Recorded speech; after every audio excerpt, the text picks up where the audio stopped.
누가복음 제13장. 한데 그때에 빌라도가 자신들의 피를 자신들의 희생 제물들과 함께 이미 섞었다는 갈릴리 사람들에 대하여 예수님께 말씀드린 참석한 어떤 자들이 있었더라. 예수님께서 대답하시기를 자신들이 이런 식으로 당하였기 때문에 이 갈릴리 사람들이 다른 모든 갈릴리 사람들보다 더 나쁜 죄인들이었다라고 너희는 생각하느냐? 내가 너희에게 말하노니 아니로다. 그러나 너희도 회개하지 않는다면 너희도 역시 모두 멸망할 것이니라. 또 실로암에 있는 탑이 자신들 위에 넘어졌을 때에 죽은 18명이 그들이 예루살렘에 살고 있는 모든 다른 자들보다 더 죄가 있다고 너희는 생각하느냐? 내가 너희에게 말하노니 아니로다. 그러나 너희도 회개하지 않는다면 너희도 역시 모두 멸망할 것이니라. 그런 후에 그분께서 이런 비유를 말씀하시기를 한 남자가 자신의 포도원에다가 심은 어떤 무화과 나무가 있었는데 그가 그곳에 열매를 찾으려고 갔으나 어떤 것도 발견하지 못하였더라. 그래서 포도원을 돌보던 남자에게 그가 말하기를 이제 3년 만에 내가 이 무화과 나무에서 열매를 찾으려고 왔으나 어떤 것도 발견하지 못하였노라. 그것을 잘라버려라. 그것이 어찌 흙을 헤쳐야 하느냐? 그 남자가 답하기를 주인님, 그것을 다만 1년만 더 놔두소서. 그러면 제가 그 주위를 파서 그것을 비옥하게 할 것이옵니다. 만일 그것이 내년에 열매를 맺는다면 좋겠사옵니다. 그렇지 않으면 그때에는 그것을 잘라버리소서. 어느 안식일에 예수님께서 회당들 중에 하나에서 가르치고 계셨는데 18년 동안 어떤 영에 의해 이미 불구가 된 한 여자가 거기에 있었더라. 그녀는 등이 굽어져서 전혀 똑바르게 설 수 없었더라. 예수님께서 그녀를 보셨을 때에 그분께서 그녀를 앞으로 부르시어 그녀에게 말씀하시기를 여자야, 내가 내 질병에서 자유롭게 놓였느니라. 그때 그분께서 자신의 손을 그녀 위에 얹으셨기에 곧바로 그녀가 똑바로 서서 하나님을 찬양하였더라. 예수님께서 안식일에 병을 이미 치유하셨기 때문에 성이 나서 회당의 통치자가 사람들에게 말하기를 이를 위해 6일이 있느니라. 그래서 그런 날들에 와서 치료받고 안식일 날에는 하지 말라. 주님께서 그에게 대답하시기를 너희 위선자들아.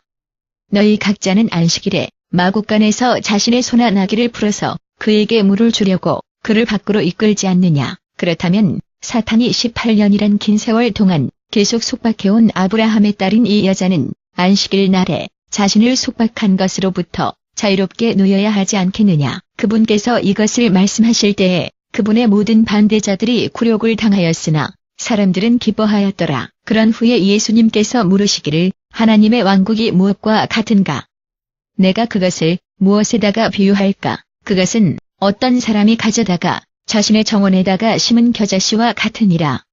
그것이 자라서 나무가 되었기에 공중의 새들이 그 가지들 위에 앉았느니라. 다시 그분께서 물으시기를 내가 무엇에다가 하나님의 왕국을 비교할까? 그것은 어떤 여자가 가져다가 많은 양의 밀가루 속에다가 섞었기에 비로소 자신이 밀가루 반죽을 뚫고 모든 것을 발효시킨 누룩과 같으니라. 그런 후에 예수님께서는 도읍들과 마을들 도처로 가시어 자신이 예루살렘을 향해 자신의 길을 만드시면서 가르치셨더라. 어떤 자가 그분께 물으시기를 주님, 단지 소수의 사람들만 구원을 받게 됩니까?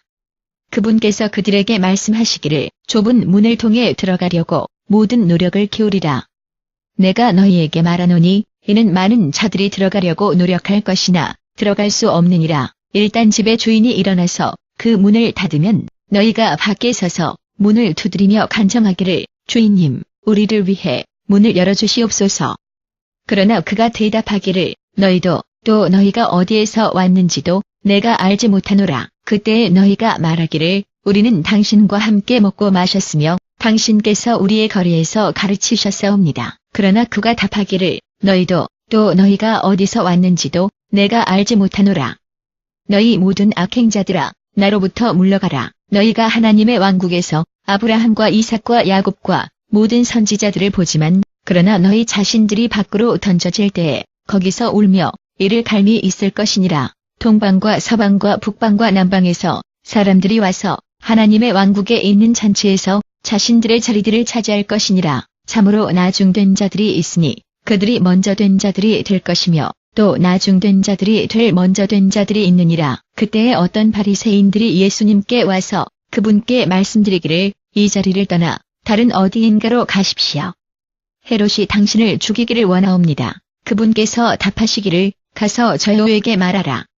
내가 오늘과 내일에는 귀신들을 쫓아내고 사람들을 치유할 것이며 셋째 날에는 내가 내 목표에 다다를 것이니라. 어떤 경우에도 나는 오늘과 내일과 다음 날에도 계속하야 하나니 왜냐하면 확실히 어떤 선지자도 예루살렘의 밖에서는 죽을 수 없노라. 오 예루살렘아 예루살렘아 선지자들을 죽이고 너에게 보냄받은 자들을 돌로 치는 너. 암탉이 자신의 날개 아래에 자신의 병아리들을 모으는 것처럼 얼마나 자주 내가 내 자녀들을 함께 모으기를 갈망해 왔으나 그러나 너는 원하지 않았도다. 보아라 네 집이 너에게 황폐하게 남겨질 것이니라.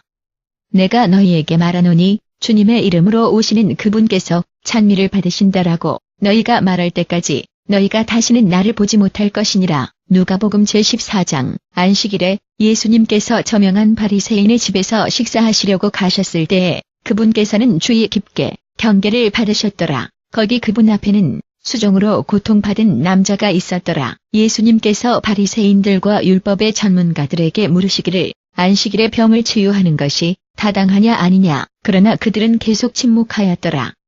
그래서 그 남자를 데려다가 그분께서 그를 치유하시고 그를 보내셨더라. 그때 그분께서 그들에게 물으시기를 만일 너희 중에 한 사람이 안식일 날에 우물 안에 빠진 아들이나 소가 있다면 너희는 곧바로 그를 밖으로 끌어내지 않겠느냐. 그러자 그들은 말할 것이 아무것도 없었더라. 손님들이 식탁에서 존귀의 자리들을 어떻게 골라잡는지 그분께서 알아차리셨을 때에 그분께서 그들에게 이런 비유를 말씀하시기를 어떤 자가 너희를 결혼식 잔치에 초대할 때에 존귀의 자리를 차지하지 말지니 왜냐하면 너희보다 더 유명한 사람이 초대받았을지도 모르느니라. 만일 그렇다면 너희 양쪽을 초대한 주인이 와서 너희에게 말하기를 이 사람에게 너희 자리를 내어달라. 그러면 굴욕을 당한 채 너희는 가장 낮은 중요한 자리를 차지해야 할 것이니라. 그러나 너희가 초대받을 때에는 가서 가장 낮은 자리를 차지하라. 그러면 너희 주인이 올 때에 그가 너희에게 말하기를 친구여 더 좋은 자리로 올라가라.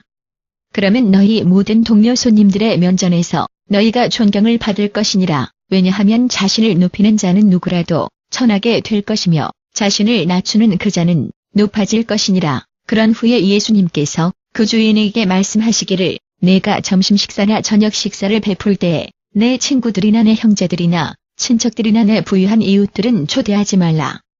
만일 내가 그리하면 그들도 너를 다시 초대할 것이니 그렇게 너도 보답을 받을 것이니라. 그러나 내가 연회를 베풀 때에는 가난한 자들과 불구자들과 절뚝거리는 자들과 눈먼 자들을 초대하라. 그러면 내가 축복을 받을 것이니라. 비록 그들이 내게 보답할 수 없더라도 의로운 자들의 부활 시에 내가 보답을 받을 것이니라. 그분과 함께 식탁에 있던 자들 중에 한 사람이 이것을 들었을 때에 그가 예수님께 말씀드리기를 하나님의 왕국에 있는 잔치에서 먹게 될 사람은 복이 있사옵니다. 예수님께서 답하시기를 어떤 사람이 큰 연회를 준비하고서 많은 손님들을 초대하였더라. 연회의 시간에 이미 초대받았던 자들에게 모든 것들이 이제 준비되었기 때문에 오시오라고 말하도록 그가 자신의 종을 보냈더라. 그러나 그들은 모두 똑같이 변명들을 하기 시작하였더라. 첫 번째가 말하기를 내가 방금 밭 하나를 샀기에 내가 가서 그것을 봐야 하네. 부디 나를 사하게나. 다른 자가 말하기를 내가 5쌍의 황소를 방금 이미 샀기에 그래서 내가 그것들을 시험하려고 내 길을 가는 중이네. 부디 나를 사하게나. 여전히 다른 자가 말하기를 내가 방금 결혼하였다네. 그래서 나는 갈 수 없다네. 그 종이 자신의 주인에게 다시 와서 이것을 자신의 주인에게 보고하였더라. 그때 그 집의 주인이 화가 나서 자신의 종에게 명령하기를 빨리 도읍의 거리들과 골목들로 나가서 가난한 사람들과 불구자들과 눈먼 자들과 절뚝거리는 자들을 안으로 데려오너라. 그 종이 말하기를 주인님, 주인님께서 명령하신 것이 이미 행해졌으나 아직도 방이 있사옵니다. 그때 그 주인이 자신의 종에게 말하기를 도로와 시골 골목으로 나가서 내 집이 채워지도록 그들을 안으로 들어오게 하라. 내가 너희에게 말하노니 초대받은 그런 사람들 중에 하나도 내 연회의 맛을 보지 못할 것이니라. 상당한 군중들이 예수님과 함께 여행하고 있었는데 그들에게 돌아서시어 그분께서 말씀하시기를 만일 누군가가 내게 와 자신의 아버지와 어머니를 자신의 아내와 자식들을 자신의 형제들과 자매들을 미워하지 않는다면 그렇도다. 심지어 자기 자신의 생명까지 미워하지 않는다면 그는 내 제자가 될 수 없느니라. 또 자신의 십자가를 지지 않고 나를 따르는 누구라도 내 제자가 될 수 없느니라. 너희 중에 한 사람이 탑을 세우기를 원한다고 가정하자. 그것을 완성하기 위해 그가 먼저 앉아서 자신이 충분한 돈이 있는지 알아보려고 그 비용을 산정하지 않겠느냐. 왜냐하면 만일 자신이 기초를 놓고 그것을 완성할 수 없다면 그것을 보는 모든 자들이 그를 비웃을 것이며 말하기를 이자가 건축하기를 시작하였으나 완성할 수는 없었노라. 또는 어떤 왕이 다른 왕을 대적하여 전쟁을 하기 위해 곧 나가려고 한다고 가정하자. 2만 명을 데리고서 자신을 대항하여 오는 그 자를 대항하려면 그가 먼저 앉아서 자신이 1만 명을 데리고 할 수 있는지 숙고하지 않겠느냐. 만일 자신이 할 수 없다면 다른 자가 아직 먼 거리에 떨어져 있는 동안에 그가 대표단을 보내어 평화의 조건들을 요청할 것이니라. 같은 방식으로 자신이 갖고 있은 모든 것을 포기하지 않는 너희 중에 어떤 자도 내 제자가 될 수 없느니라. 소금은 좋은 것이나 만일 자신이 자신의 짠맛을 잃는다면 그것이 어떻게 다시 짝이 될 수 있겠느냐. 그것은 땅을 위해서도 거름더미를 위해서도 알맞지 않으니 그것은 밖으로 던짐을 받느니라. 들을 귀를 가진 자, 그에게 듣게 하라.